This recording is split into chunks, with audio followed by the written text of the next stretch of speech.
অল্প সময়ের ছুটিতে ঘুরতে গিয়ে যদি হোটেলেই বসে থাকি তাহলে কি করে চলে বলো তো? তাই জন্য দুপুরবেলা খেয়ে দিয়ে আমরা আবারও বেরিয়ে পড়েছিলাম গৌড়বিহারের উদ্দেশ্যে। প্রখর সূর্যের তাপকে মাথায় নিয়ে সমুদ্রের ঠান্ডা হাওয়া খেতে খেতে আমরা পৌঁছে গেলাম গৌড়বিহারে। যাওয়ার রাস্তাটা তো এতটাই বাজে ছিল, মানে বলার মতো নয়। যদি 4 চাকা করে যাও তাহলে কিন্তু এই জায়গায় গেলে খুব ভালো লাগবে। গৌড়বিহার ঘোরার পরে আমরা রওনা দিলাম মন্দিরের উদ্দেশ্যে। আর সেদিনকে ছিল চন্দন যাত্রা ও অক্ষয় তৃতীয়া, তাই জন্য মন্দিরে কিন্তু বিশেষ বিশেষ আনুষ্ঠানিক অনুষ্ঠানও ছিল।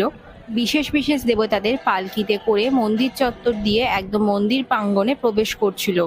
আর মন্দিরের ভিড়ও ছিল বেশ চোখে পড়ার মতো, কারণ সকালবেলা ঠাকুরের সামনে যেহেতু প্রবেশ করতে দেওয়া হচ্ছিল না, বেশিরভাগ মানুষই বিকালবেলায় প্রবেশ করছিল। আর এই পুরীর মন্দিরে ঘোড়ার দ্বারের পাশেই ছিল এই বজরংবলীর মন্দির। মন্দির প্রাঙ্গণের ভেতরে প্রচুর পানীয় জলের ব্যবস্থা ও সুলভ শৌচালয়েরও ব্যবস্থা রয়েছে।